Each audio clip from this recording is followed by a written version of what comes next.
Our adventure in this show is very unusual.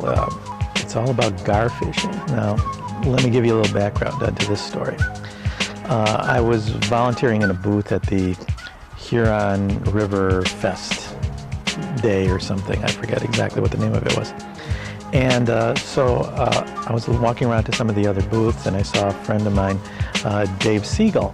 And in front of his booth, he had a whole number of pelts and furs, and Dave's the environmental ed teacher in the Ann Arbor Public Schools. He's the coordinator there. And he had a bunch of these fish with long snouts. And I went and I picked up one of these fish. I thought it was plastic, and I stuck my finger in the mouth, and it was like, yeah, I got cut. And Dave says, that's a real fish. That's a gar. And I said, where do you catch gar? What are gar? And he said, you know, they're all over. They're in all these inland lakes. They're a predator, very, very prehistoric fish, and they live in the lakes, and they mostly are at night. They're active at night, and they eat bluegills, and they're just a predator kind of fish that live in all these lakes. And I said, well, where do they come from, or how do you catch them? And he says, well, it's very unusual. Their mouths are so bony that you can't use a hook and line. And actually, I had read that some people actually fish by using a piece of nylon cord, and when the fish bites the nylon cord, their teeth get all snarled up in the cord, because you can't just use a hook. It won't take it. Well, he said because of some family, friends, and his parents, he had inherited some gar fishing equipment, had tried it out, went out with a couple friends of his, and they had become addicted to gar fishing. And it's not really fishing, it's more like hunting.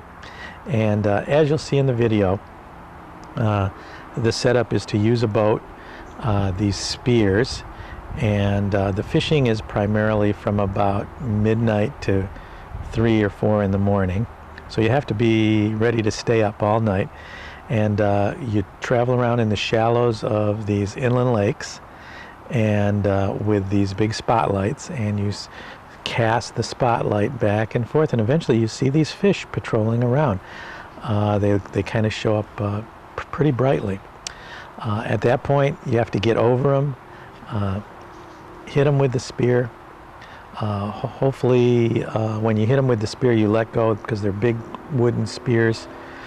And then eventually the fish will dive, but the buoyancy of the spear will bring the fish up to the surface, and then you can pick up the fish. I said, well, what do you do with the fish afterwards? And Dave, on our trip, had made gar teriyaki and gar jerky for us, and we were able to snack on that while we were doing our gar hunting. When I told my wife I was going to go out at midnight to spear gar, she thought I was completely crazy, and most of my other friends thought this was about the oddest thing I'd ever done.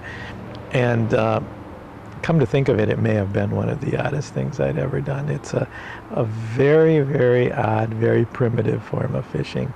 And I think you'll have a little taste of this. Remember, this is all done midnight, 1, 2 in the morning.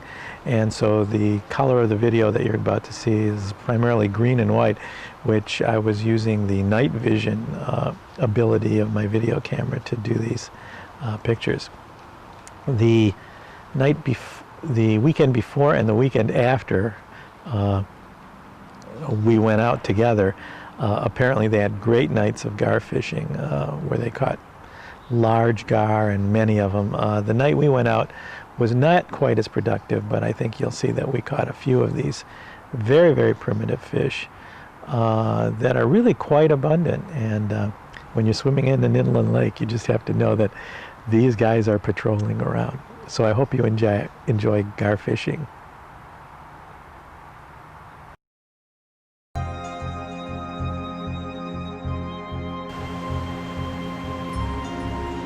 Okay, so this is Dave Siegel. He's the environmental ed person at Ann Arbor Public Schools. And why don't you explain what you got in your hand there?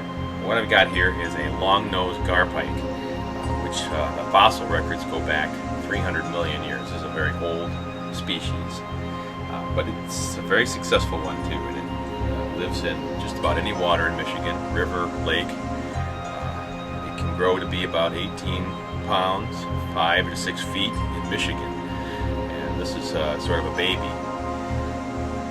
This is the skin. I had the rest for lunch. And I just paint them up to make them look semi-realistic. That's not really the exact coloring. I'm still practicing on the artistic nature of painting them. These are gar pike that have just been soaked in salt and alum just to sort of de-slime them and tan the skin and make it into some kind of leathery material. And then after that, they can be painted and look a little more realistic. I just hate to throw the skins out there. So interesting.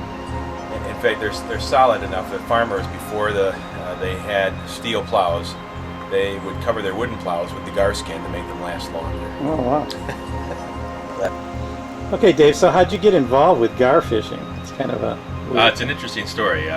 My family had known the Steebs, old farmers that farmed out where Arborland sits today in Ann Arbor, Michigan.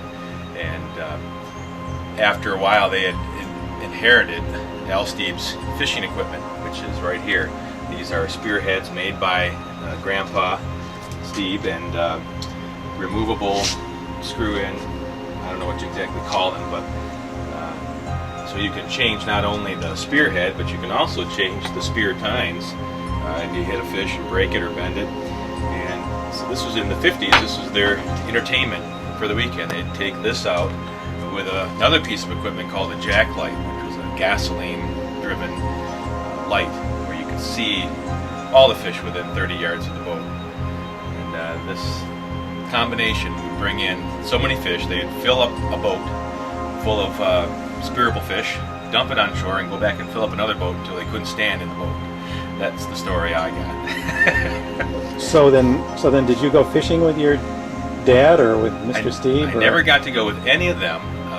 My brother eventually gave me all the equipment after he had gone, so I learned this sort of on my own, just taking the equipment out and using lights instead of the gas equipment. No one would go with me with this environmental nightmare of a jacklight system with gasoline dripping in the water and the water being on fire around the boat. It just seemed dangerous, I guess, to most people, and probably today we could be arrested for many environmental infractions. So we use the electric lights today, which are just as good. At least I seem to be catching fish.